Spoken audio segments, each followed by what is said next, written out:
Welcome back, everybody, to another episode of Elements of the Unknown. I am your host, Jason McGray, and today we have a very special episode. We are live on location in this episode at the Bala Bay Inn in Bala, Ontario, off of Lake Muskoka. Now, I'm going to give you a little bit of story before we get into what is actually an interview with Saraa, Sophia, and Tanya from Keeping Up with the Spirits.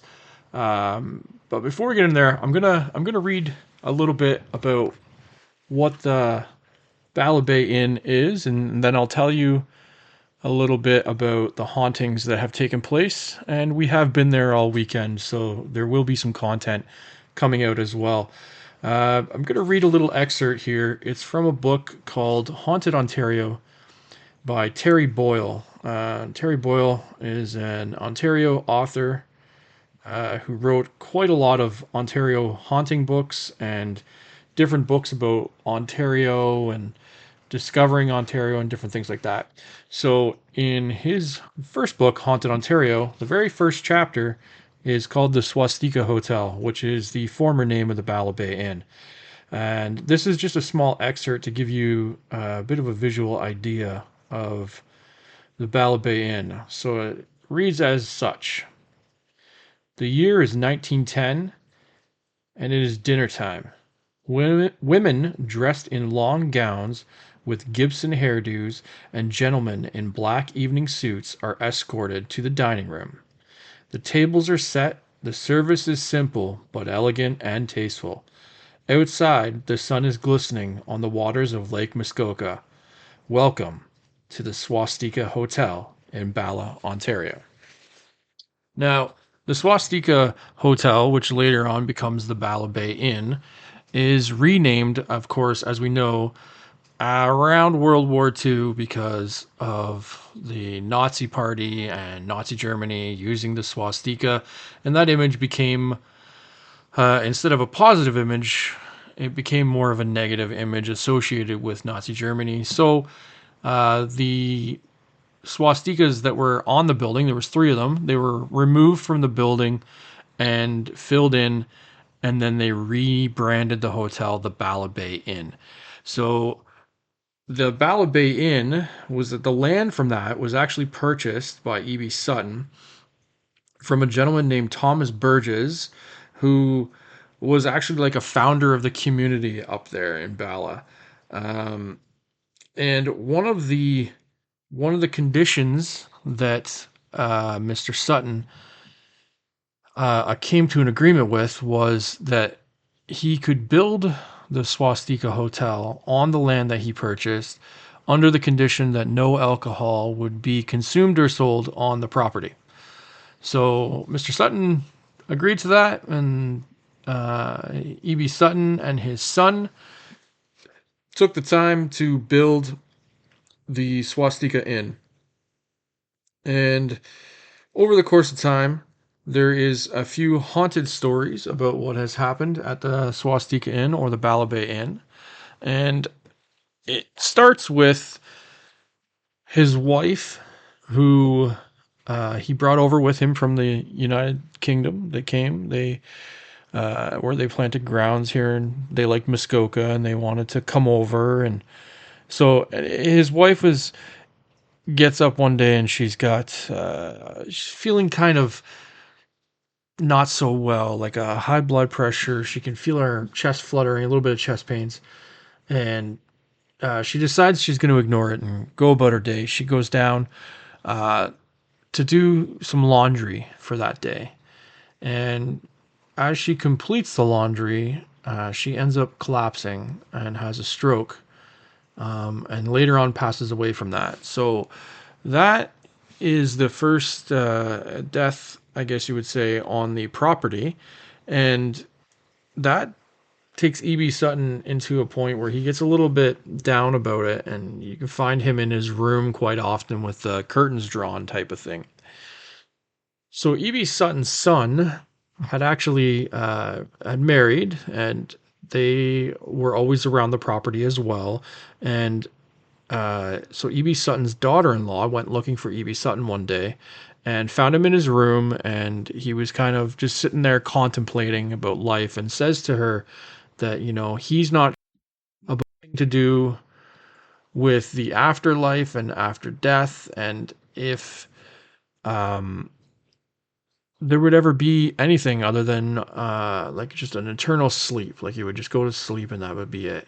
And his daughter-in-law makes a deal with him and says, let's make a pact. If I die before you, then I'm going to make 3 knocks. And those 3 knocks, you will know it's me on the other side in the afterlife communicating to you that there is something after we die. And E.B. Sutton says, you know what? I like that. I'm gonna agree to that. I'll do the same thing.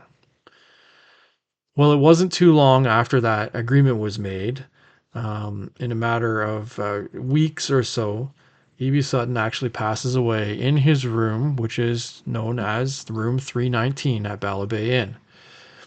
So when they find him, they bring him down and they put him into the first floor, into the Sutton's dining room, and put him on the table, the kitchen table, I guess the dining room table. And not long after they place E.B. Sutton's body on the dining room table, there becomes a series of 3 very loud bangs on the front door in a very slow procession of bang, bang, bang. And it startles everybody, and they go running to the front door to look, and there's nobody there. So one could think that possibly E.B. Sutton fulfilled his promise and made 3 knocks to notify his daughter-in-law that yes, he is there on the other side and he is able to communicate. So over the course of time, there are many accounts of hauntings throughout the hotel. There is an account of a little girl that stands on the main staircase in the lobby and giggles and walks around the staircase. People have seen her. There is an adult couple, an older couple, that walks the hallways of the second floor. People have heard footsteps or seen people moving around there. And there's lots of rooms where lights go off and on and things like that. Kitchen staff in the Bala Bay Inn has been known previously to talk about brooms and mops and things being thrown around the kitchen, and different objects being flown from the shelves and across the bars and stuff like that. Now, Bala Bay Inn has a current bar in it now, and they might have stirred up some spirit activity by that, you might say as well, because I mean, it wasn't the current owners now that decided to put the bar in. It was once E.B. Sutton's son sold the property to somebody else, they decided they were going to put a bar in. So that could very well have stirred the energy of the person who previously owned the land and wanted that deal fulfilled.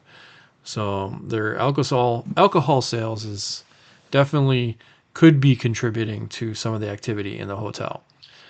But it's being handled responsibly and properly as a business, especially up in Muskoka, very destination place to be in the summer. People come from all over the place, and they're going to want alcohol with their dinner and stuff like that. There are numerous accounts of hauntings in E.B. Sutton's room, 319. Accounts of the curtains, if you open them, they were being closed shut because he doesn't like to have too much light coming in and he likes it dimly lit. And different things like that. TVs coming on that aren't actually plugged in. There's accounts of those, and talking behind doors and stuff.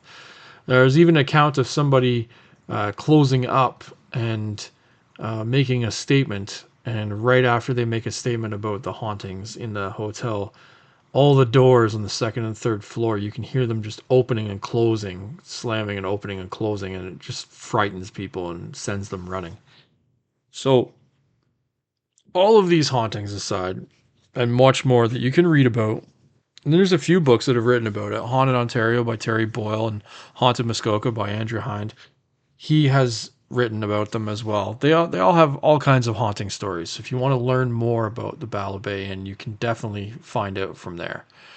We do have a YouTube special that will be coming out soon. I will go through the process of editing and processing all of the video and still pictures and things and the audio EVPs that we went through, and we'll put it all together for you, and I'll make an episode so that you can see the Bala Bay Inn and the investigating that we did over 2 nights and staying in room 319. So what I have next for you, though, is I'm going to share with you an interview, because we brought Saraa and Tanya from Keeping Up with the Spirits. We brought them with us on Friday night, the first night of our weekend stay, and we went through the hotel, and towards the end of their stay with us for a few hours, we decided we were going to cut this audio podcast for you so that you could hear the interview and their experiences and a little bit about what they're about. So here's the interview with Keeping Up with the Spirits. All right, folks, I am here from the Bala Bay Inn in Bala, Ontario, and I have Saraa and Tanya both with me from Keeping Up with the Spirits, and we are in room 319, the room where Mr. Sutton passed away, and it is said to be one of the most haunted rooms in the entire hotel. We have heard and read stories of, hasn't happened yet, the TV coming on its own, and it's not plugged in. And apparently if you open the blinds during the day and leave the room, they will close on themselves, and they've been heard closing, and lights turn off and on. And we have been doing some investigating here, and we've even gotten some response off of REM pod. We do have a REM pod going in the room, so you might hear some beeping. We have it situated at the front door to the room. So what is going off right now, Saraa? That's the heat thermal. The heat. So it's telling us that there's warmth coming through the front door. We So turned the air conditioning off, though, so that we could get you some clean audio. So what has been going on with you guys? What, other than playing around here in Bala, what have you guys been up to, and what's going on? honestly just finished my last cemetery event. Yep. Which was nice because just a group of us all showed up and had a fantastic time. I think we had quite a lot come through, names and validation, so I seem to really enjoy that. And honestly, not a whole lot other than kids going back to school, and then we have the Stephen Leacock Museum event coming up that I'm looking forward to. We are sold out for that event. Yeah, we are. Nice. Sold out for the awesome. Stephen Leacock. What is it? Stephen Leacock Historical Museum. It's got a long name to Yeah, it. Yes. it does. It's, you can look it up. It's on our Facebook pages. But we are sold out. We sold out really quickly. People jumped at the chance at that, and we will be doing some giveaways at no extra cost to the people that have joined us. We have a heat alarm going off again, folks. That's pretty good. It doesn't do that in my house. Or aliens are coming. It's very possible that aliens are coming. Nice. Can you step away from thank you?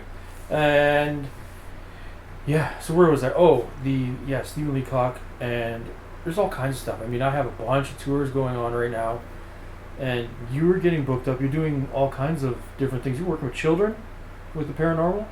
Is that something that you have going on?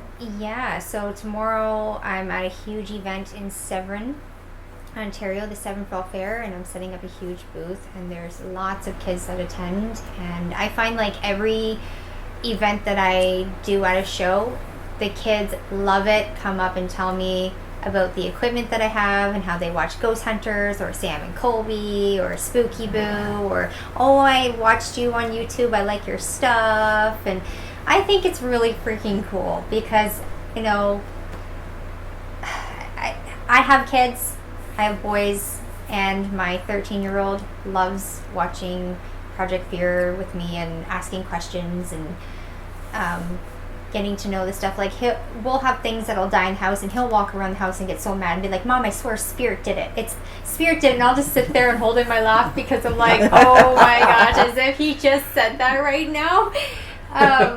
And then my other son is always like, you need to put that stuff away, Mom. It's too scary. But he's kind of intrigued by it. But yeah, I get fascinated with it, and like I was saying, next summer we can host a cemetery event with Jay George, I think he's called his name, and he is a photographer for lions and tigers and all sorts, and he wants to have us out to, You forgot bears. I was going to say it, but I'm like... Yes, we met him at Heidi's campground.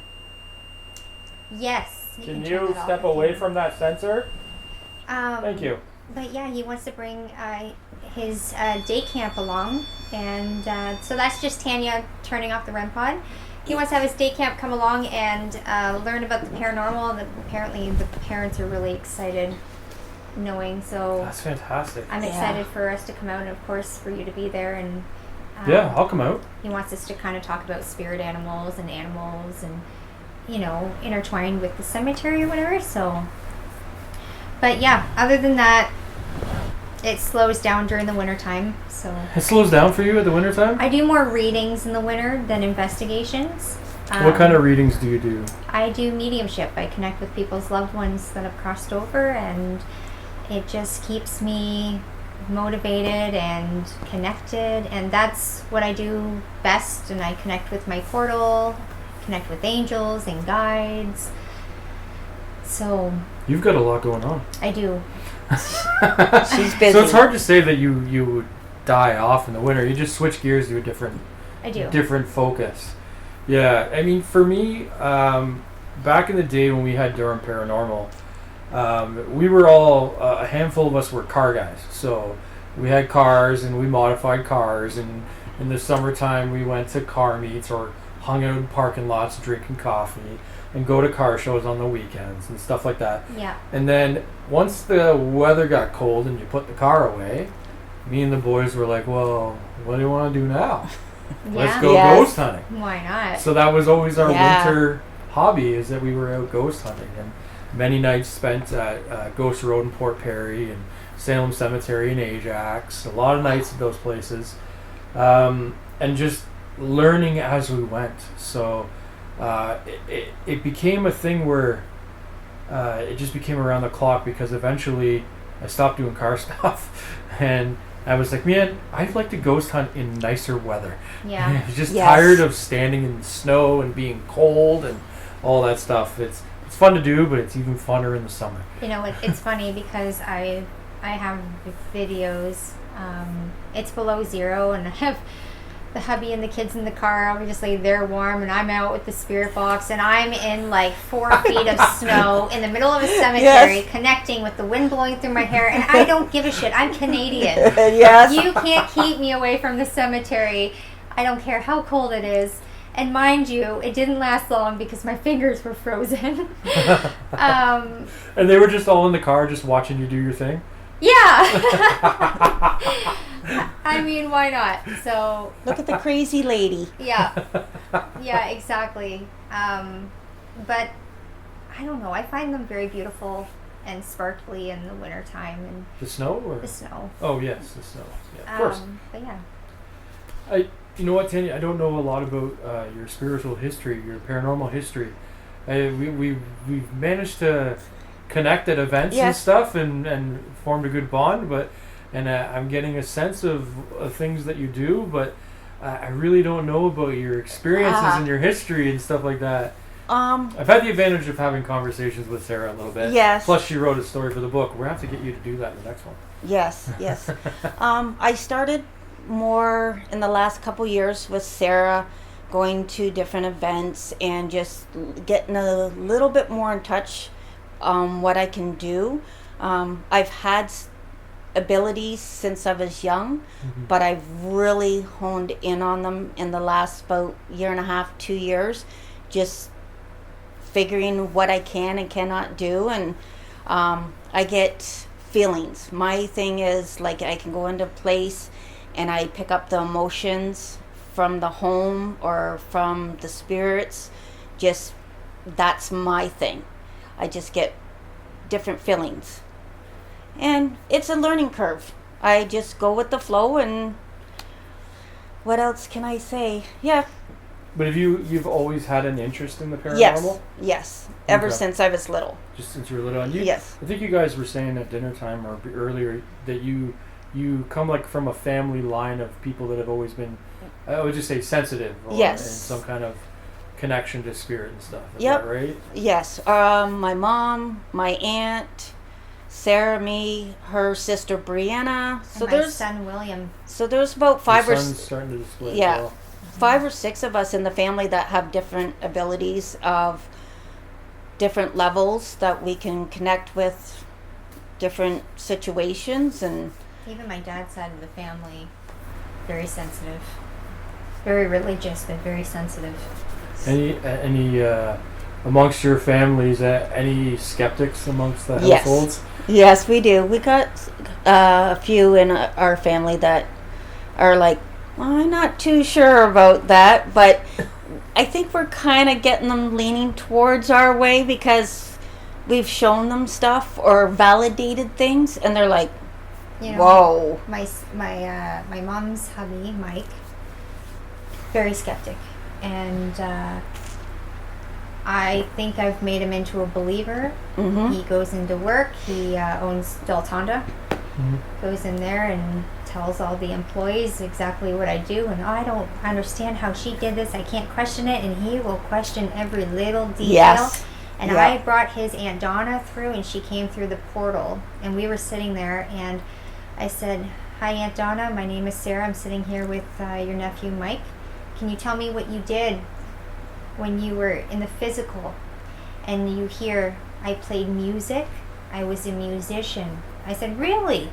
And Mike's face was like, "Okay, this is getting strange." And I said, "Well, did you play the guitar?" And she goes, "The one we had, yes." And I said, "Interesting." So I ended up getting my rods and hiding items. And, Mike and my mom hid items. And I didn't know about them.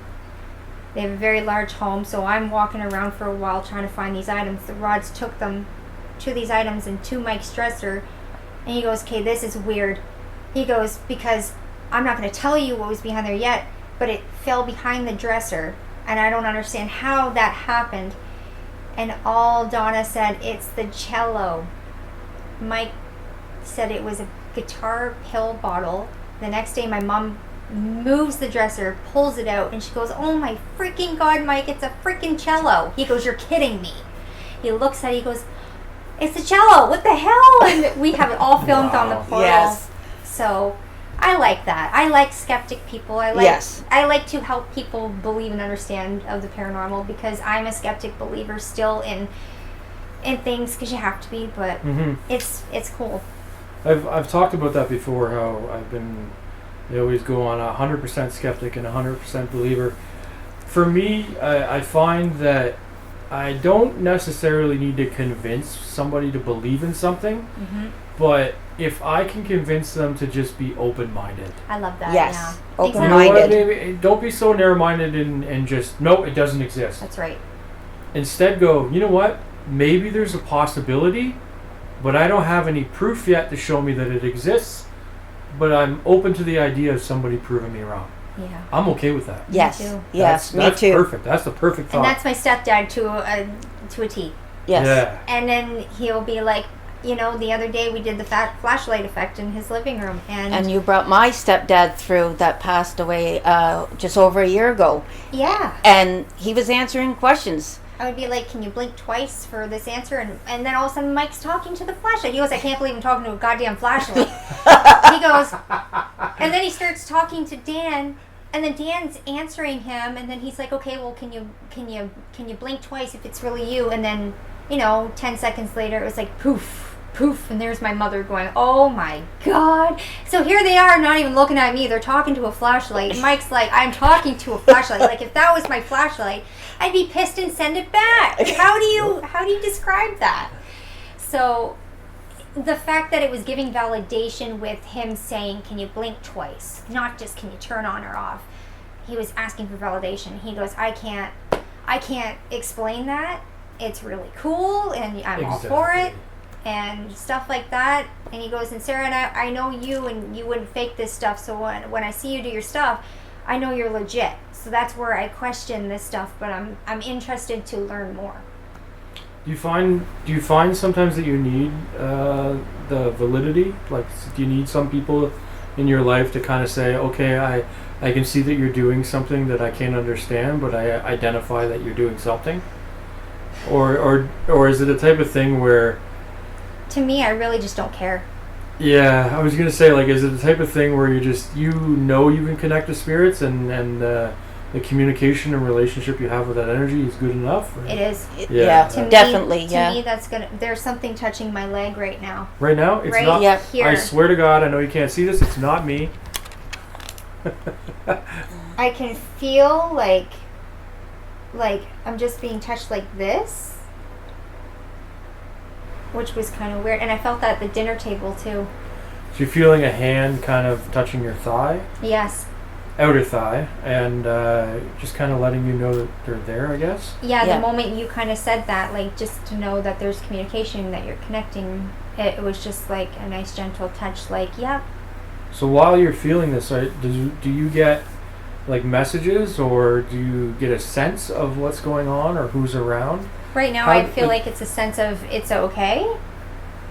How do you sorry, they might be a little bit of a tough questions, but how do you get your messages? Are they like, do you see, is it feelings, or is it thoughts that just come into your head, or do you see a message, or like how does it work for you? What is the inner workings of it? So generally, I'm clairvoyant and clairaudient, so I can actually see visions.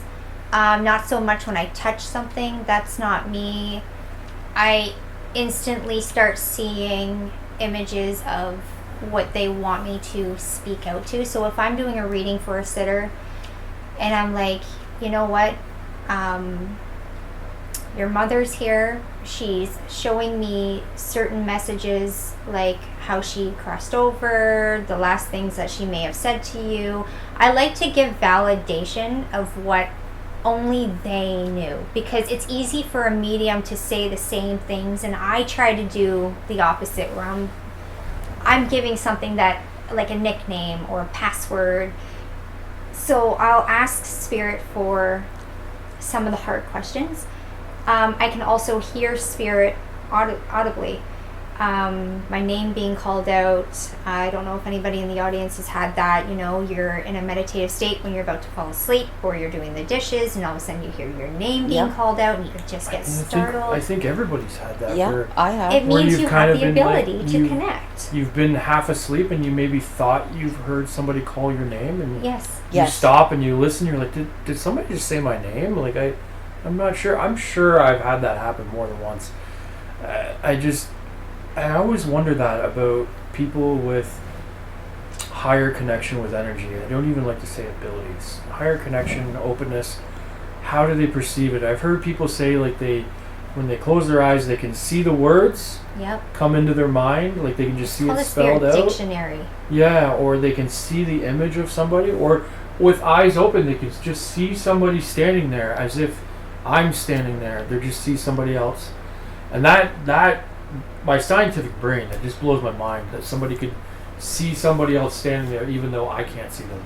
Yeah. That's wild. Like, that is. How that's some kind of odd high energy that I'd love to know the science behind how that works. It's crazy too. Like, even as a child, And in school, high school, I always tend to talk to myself and realize that I'm not talking to myself, I'm talking to something else. It's like even being here, connecting, I call it word vomit. Like I'll instantly start having a communication with spirit in my head, and I'll start giving initials, I'll start explaining what I'm sensing and feeling. And it's like connecting with a loved one. You're having a conversation with spirit like you are as you and I. It's the same thing for me, and I just blurt out anything I'm saying, whether it's right or wrong. It's exactly what they're programming for me to communicate with. And in this kind of industry, you're not going to have everything absolutely right. It's important to blurt out what you're hearing, what you're sensing, what you're feeling. We're not supposed to be Teresa Caputo and have everything absolutely right. We do mess up. Yeah. And you know what too is when we mess up, sometimes we're even not. Sometimes we're like, hey, come back to me if you knew exactly what I was talking about. Write it down, and they will. Oh, I know exactly what you meant. It's, putting the puzzles together when talking to spirit and the vocabulary, because you have to be fast. We've seen examples of it during the day today while we were shooting some content. You guys were picking up on different feelings. Tanya, you were picking up on almost like cardiac feelings. Yeah, like hurtness in the chest and the shoulder. Which would combine with somebody having a stroke, and which has happened in this building. And you guys both picked up on with the land, and somebody's not happy about the alcohol here. And that rang so true, because we spoke earlier how the original agreement for the Bala Bay Inn, which was called the Swastika Inn at the time, it was built on an agreement that the land was sold with no alcohol to be sold on this property after the building was built. And that was the agreement that was made. And alcohol is sold here today, but not by anybody that made that original agreement. Yeah. So it was definitely evident that you picked up on those things, and it was like you were working it out. We could watch you work it out, that you were getting this feeling, and you were trying to figure out, and then you just blurt out these words, and you're like, I feel like somebody's not happy about the alcohol, or drunk people here or something. And I was like, whoa, that hits the history fact right on the head. Yeah. It was perfect. It was so good. Because we knew nothing about this place. We never read up on the history. We never looked into it, anything. 100%. And for anybody that says, anybody's skeptic and says, hey, they could just be saying that, and that they may have read it and not told you. But at one point today, and it'll show when we do the episode, when I edit it and put it all together, but people can know that when we were at the top of the stairwell, you mentioned, Sarah, that you had felt dizzy, like somebody has been pushed down the stairs. And that's not a historical fact that's been written in a book anywhere. And yet when I checked in, the front lady told me that last year somebody was pushed down the stairs to the point their femur was broken and they're still in a wheelchair. Wow. So, and you picked up on that. Like so that's not something you could have read about and known about, right? So yeah, it was very weird. And there's been some stuff that I imagine there's stuff that you pick up on that just might not be in the history books, right? But it's whatever spirit wants to show and tell us, and that's it. And you know what? Like, I feel sorry. What was his name again? The man of this room. Edie. What's the man's name? Sutton, Mr. Sutton. Mr. Sutton. Oh, I feel that we did have some connection with him in the room today. Just even with the rods. So yeah, we did. You did a session with the dowsing rods and got some responses, and then we were telling stories on film, and we got some activity while we were telling stories, which was incredible. We couldn't thank him enough for doing that. I have no idea what's in store for me tonight. Staying in this room. I have a good feeling you're gonna have a 3:00 in the morning. Oh, you would say that. Bathroom break. That's what I'm going to have. 3 in the morning. You know what you should do is actually just turn on your REM pod tonight and put it in front of the door, because spirit will walk in and out of the door. Listen, you know what? I tell you, when I first got my REM pod, I was like, I'm going to put it on in the house, because I wanted to see if any of the objects that we have in the house move around at night when we're sleeping. Yeah. So I put it on a desk that I can see from the bedroom. I can see the light from it, and I can kind of see it, but it was out of the room, so it wasn't. If it went off, I didn't want it to wake me up, like this loud beeping wake me up. Yeah. But I figured if it was in the living room, it might stir me enough to wake up nicely. I don't even know if that thing went off all night, but my brain was so focused on it that I was having trouble getting into a deep sleep. That I just kept waking up, and I was consciously like, is that thing going off? Is it going off? Is it going off? And I just kept focusing on it. So I tell you that because I think if I put the REM pod on in here tonight, I won't sleep. Yeah. I probably Yeah. would be so focused on, is it going to go off? Yeah. Is it going to go off? We've been to hotels before that have been haunted. We stayed in one in Halifax, and in the middle of the night, I would hear like little clicks and noises and stuff, and not quite sure what was going on. We were on the top floor, yet somehow feet walking above us. Wow. How does that work when you're already on the top Yeah. floor? Wow. It's weird. So Maybe they're crawling on the ceiling. but it, like to hear footsteps as if somebody's walking down a hallway, but it sounds like it's coming from above you when there is no above you. Well, that's what we I kind don't of know how to experienced explain today, it. and we Yeah, couldn't in the explain hallway. that. When I was Was it a down person the or hall. was it spirit? Yeah, that was that on the second floor? Yeah, That was on the here. second floor down that one hallway where you guys came up to meet me, and I walked down the hallway, turned around because I thought somebody was coming out of their room and I didn't want to disturb them, Yeah. and I was waiting, but there was nobody there. There was footprints, there sounded the door opening, but nobody was there. And it was just so It was Yeah, Weird. The second floor is notorious for people hearing people walking up and down the hallways in the second floor. So it might be somewhere I might explore tonight. I'm excited later for on. Yes, Journey. I'm excited for you guys. Yeah, we're gonna try to have some fun with it. We have a little bit of some ideas, and one of the things we like to do is sometimes we just like to sit in the environment and not run the equipment so much, and not Yeah. run all these experiments, and just see what happens. Let the environment give you an experience. We've had a lot of success with that. We did that at Hillview Manor, and Hillview Manor gave us a lot of activity. We didn't run a lot of equipment that night. And we've run equipment at West Virginia State Penitentiary, and nothing happened the whole time we were there, except for drywall dropping behind Dom. It scared the bejesus out of her, but it was just drywall hitting the floor. Yeah. Yeah. But it was Still. close. It was like within feet of her. It That could have would hit her in the hurt. head, but Yeah. it was just the loud smack of that flat drywall on the floor Oh yeah. hitting, and it just made such a loud noise. Jump out of her skin, right? Yeah. But no, we went to a cell, Red's cell, and it's supposed to be highly active, and it was so calm in there. It was almost like we had this feeling that somebody went in and cleared it. Oh, yes. You know, it had such a calming atmosphere in there, and that was contradictory to everything we had ever heard or seen about that Yeah. cell. So yeah, that's tonight is night one, and we're gonna let the environment do what it does and see what it gives us for experiences. We'll try to document as much as we can, but That's amazing. that's where it's Nice. gonna be. Still have more of an episode to film.